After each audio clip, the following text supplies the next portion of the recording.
Selamat pagi audiens, kami dari Sains 15 akan mempresentasikan kepada Anda perbedaan durasi pengomposan kulit buah jeruk, kulit buah pisang, dan kulit buah mangga.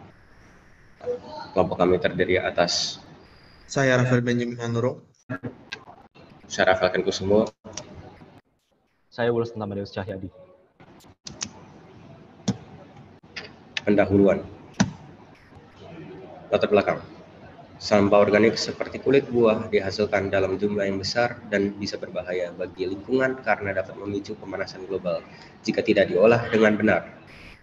Hal ini terjadi karena sampah organik yang tidak diolah dengan benar akan menghasilkan gas metana atau CH4 yang merupakan gas rumah kaca yang dapat memicu pemanasan global.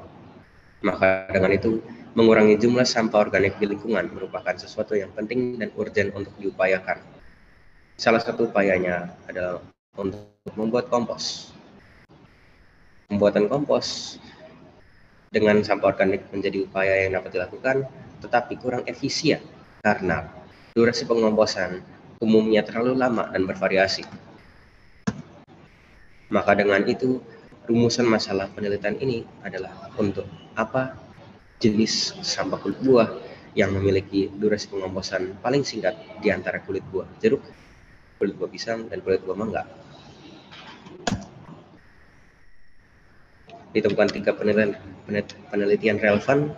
Yang pertama, perbandingan penambahan bioaktivator EE4, efektif mikroorganisme, dan MOL, mikroorganisme lokal, kulit nanas, Anana osmos, sus L. Mer, terhadap waktu terjadinya kompos oleh Subjanur, Juanda, dan Hardiono. Kedua, yaitu efektivitas mikroorganisme lokal atau MOL, limbah buah-buahan sebagai aktivator pembuatan kompos oleh Haidina Ali. Dan ketiga, efektivitas penambahan mikroorganisme lokal MOL, buah manja sebagai aktivator dalam pembuatan kompos oleh Ulya Rahmawati et al. Ditemukan kesamaan antara ketiga penelitian relevan, yaitu variabel terikat penelitian, di mana variabel terikat tersebut adalah durasi pengomposan. Dan perbedaan yang ditemukan terletak pada variabel bebas penelitian, di mana variabel bebas penelitian ini adalah kulit buah sebagai bahan pembuat kompos, di mana variabel bebas penelitian relevan adalah jenis atau dosis bioaktivator. Maka dengan itu, kesenjangan penelitian ini adalah kesenjangan konseptual. Tujuan penelitian ini adalah untuk menemukan jenis sampah kulit buah dengan durasi pengomposan yang paling singkat di antara kulit jeruk, kulit pisang, dan kulit mangga. Berikut kerangka konseptual kami.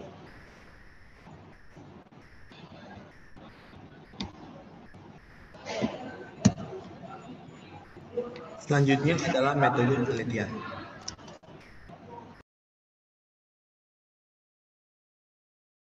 Pendekatan yang digunakan dalam penelitian ini adalah pendekatan kuantitatif, dan metode yang digunakan dalam penelitian ini adalah metode eksperimen. Penelitian ini menggunakan kulit jeruk, kulit pisang, dan kulit mangga untuk masing-masing dijadikan kompos dan menentukan jenis sampah kulit buah yang memiliki durasi pengomposan yang paling singkat. Hipotesis dari penelitian ini adalah kulit pisang merupakan jenis sampah kulit buah dengan durasi pengomposan yang paling singkat di antara ketiganya.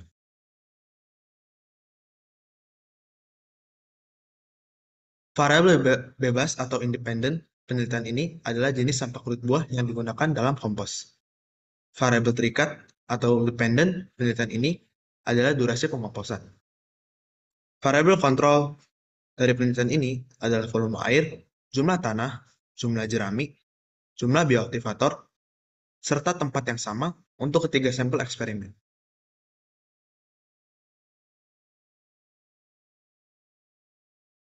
Eksperimen pengomposan ini dilakukan dari tanggal 11 Desember 2022 sampai dengan 11 Januari 2023.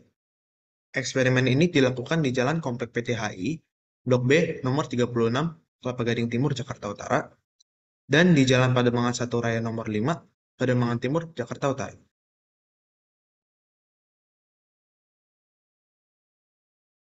Peralatan yang digunakan dalam eksperimen ini adalah 3 ember beserta tutupnya, baskom, obeng, korek api, alat pengaduk, timbangan dapur, gelas ukur, gunting, label, dan korek. Dan bahan yang digunakan dalam eksperimen ini adalah 3 liter air, 2,4 kg media tanah, 300 gram jeramik, 300 gram kulit jeruk, 300 gram kulit pisang, 300 gram kulit mangga, serta 30 ml bioaktivator.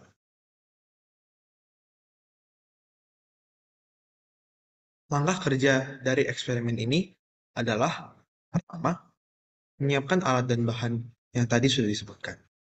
Kedua, membuat 4 lubang pada bagian bawah ember menggunakan obeng yang telah dipanaskan.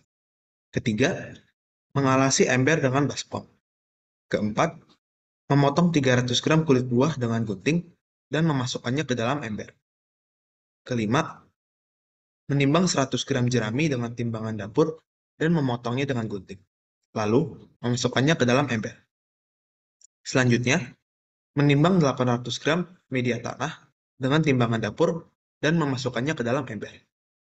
Selanjutnya, mengukur 1 liter air dengan gelas, ukur, dan menuangkannya ke dalam ember. Lalu, mengukur 10 ml bioaktivator dengan gelas ukur kecil dan menuangkannya ke dalam ember. Kesembilan, mengaduk seluruh bahan kompos dalam ember hingga rata dan mengangkat ember untuk membuang kelebihan air. Dan yang terakhir, memberikan label pada ember sesuai dengan jenis sampah kulit buah yang digunakan, menutup ember dengan rapat, dan menyimpannya dengan dialasi korek. Langkah-langkah ini dilakukan untuk ketiga sampel eksperimen. Teknik pengumpulan data dari penelitian kami adalah observasi, dengan lembar observasi sebagai instrumen penelitiannya. Observasi dimulai pada hari keempat eksperimen dan dilakukan dengan mengamati kondisi masing-masing kompos dan melaporkannya pada lembar observasi setiap 2 hari sekali. Saat observasi, kompos juga diaduk menggunakan alat pengaduk. Kondisi kompos diamati dan dinilai dengan diberikan skor berdasarkan rubrik pengamatan sama. Pada rubrik pengamatan ini, terlihat ada 2 komponen yang diamati dan dinilai, yaitu komponen olfaktori dan komponen visual kompos. Teknik pengolahan data. Skor olfaktori dan skor visual yang dilaporkan untuk masing-masing kompos dijumlahkan menjadi skor pematangan kompos pada hari pelaporan. Olfaktori berkaitan dengan indera penciuman, aroma kompos, sedangkan visual berkaitan dengan indera penglihatan, warna kompos.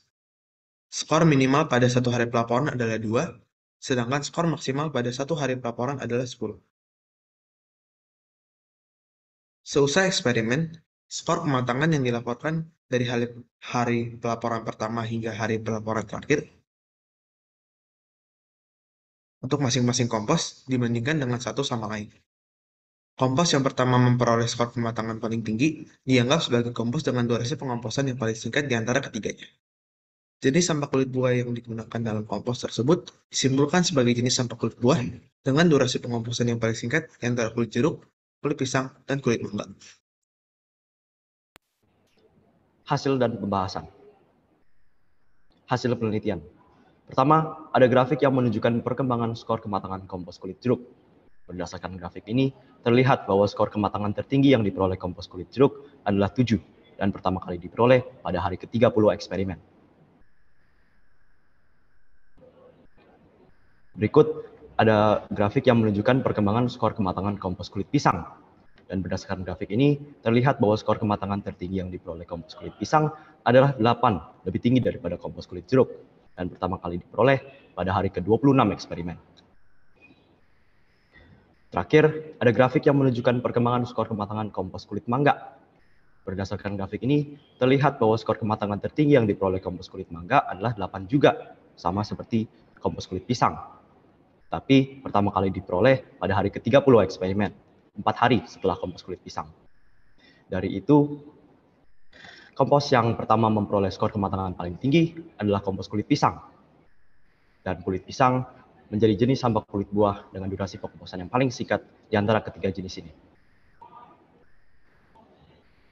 Pembahasan. Kulit pisang memiliki durasi pengomposan yang paling singkat karena kadar karbohidratnya paling tinggi.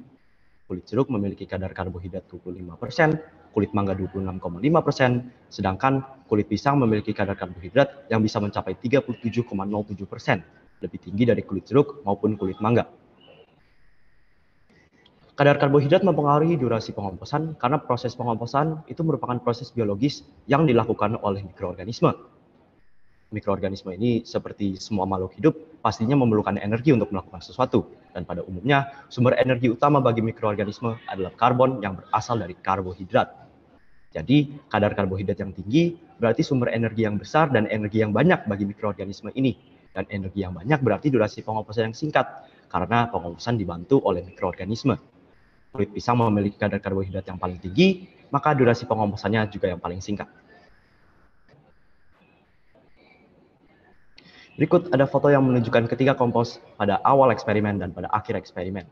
Di paling kiri ada kompos kulit jeruk, di tengah ada kompos kulit pisang, dan di paling kanan ada kompos kulit mangga. Penutup. Kesimpulan penelitian. Berdasarkan hasil penelitian ini, disimpulkan bahwa kulit pisang merupakan jenis tambah kulit buah dengan durasi pengomposan yang paling singkat di antara kulit jeruk, kulit pisang, dan kulit mangga. Kadar karbohidrat menjadi faktor dalam sambal kulit buah yang mempengaruhi durasi pengomposannya. Dari penelitian ini juga bisa disampaikan beberapa saran. Bagi khalayak umum, disarankan untuk mengumpulkan sampah organik rumah tangga seperti kulit buah, terutama yang memiliki kadar karbohidrat tinggi, untuk membuat kompos. Hasil kompos ini bisa digunakan sebagai pupuk ataupun dijual sebagai tambahan penghasilan. Pembuatan kompos ini bisa menjadi upaya yang dapat dilakukan untuk mengurangi jumlah sampah organik di lingkungan. Untuk penelitian selanjutnya, disarankan untuk melakukan penelitian dengan metode dan teknik pengumpulan yang berbeda, contohnya seperti sistem peringkat. Melakukan penelitian dalam skala yang lebih besar dan dengan periode eksperimen yang lebih lama, menguji kadar karbohidrat kulit buah sebelum melakukan eksperimen, meneliti faktor-faktor lain dalam sampah kulit buah yang dapat mempengaruhi durasi pengomposan, tidak hanya meneliti durasi pengomposan, tetapi juga meneliti kualitas hasil komposnya, dan terakhir, tidak melakukan eksperimen saat musim hujan. Demikianlah presentasi kami. Terima kasih.